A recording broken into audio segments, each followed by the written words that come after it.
आर्यवर्धन का दिल इस समय जैसे किसी ने टुकड़ों में बांट दिया हो।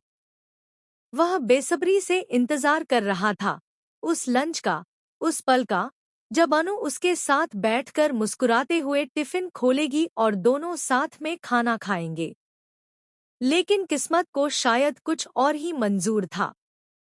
अनु का इंतजार करते करते उसकी आंखें थक गईं और तभी उसे खबर मिलती है कि अनु तो उसके पास आने के बजाय नील के साथ लंच कर रही है। यह खबर आर्यवर्धन के लिए बिजली की तरह गिरती है।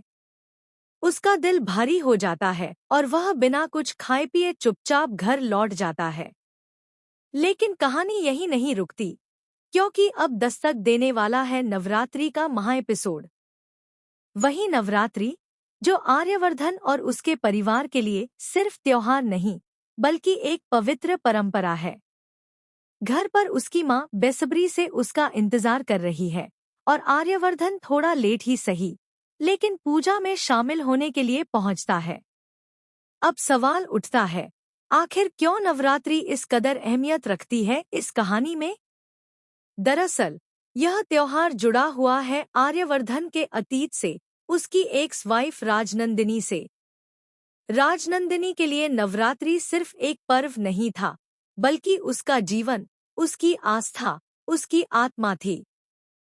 वह हर साल पूरे मन से यह पूजा करती थी और कभी भी इसे स्किप नहीं करती थी। उसकी यही परंपरा आज भी आर्यवर्धन और उसकी मां निभाते हैं। इसलिए इस साल भी आर्य यज्ञ में बैठ जाता है, लेकिन उसे बिल्कुल अंदाजा नहीं कि यह नवरात्रि उसकी जिंदगी को हमेशा के लिए बदल देने वाली है। इसी बीच दूसरी तरफ खेल शुरू करता है नील। चालाकी और मासूमियत का नकाब ओढ़े हुए वह अनु के घर जा पहुंचता है।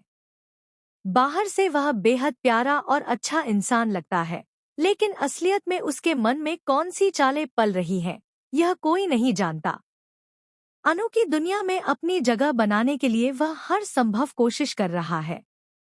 घर पर अनु की चाची पुष्पा उसे देखकर खुश हो जाती हैं। चाय बनाने बैठती हैं, लेकिन तभी पता चलता है कि घर में चीनी खत्म हो गई है। नील तुरंत स्मार्ट बनकर सारा राशन ऑनलाइन ऑर्डर कर देता है और सबको अपनी तेजी से इम्प्रेस कर लेता है। जैसे ही अनु लाइब्रेरी से लौटती है, तो दरवाजे पर खड़े नील को देख हैरान रह जाती है। वह चौंक कर कहती है, ये तो मेरे ऑफिस का ही कलीग है। यह सुनकर पूरे घर में जैसे खुशी की लहर दौड़ जाती है।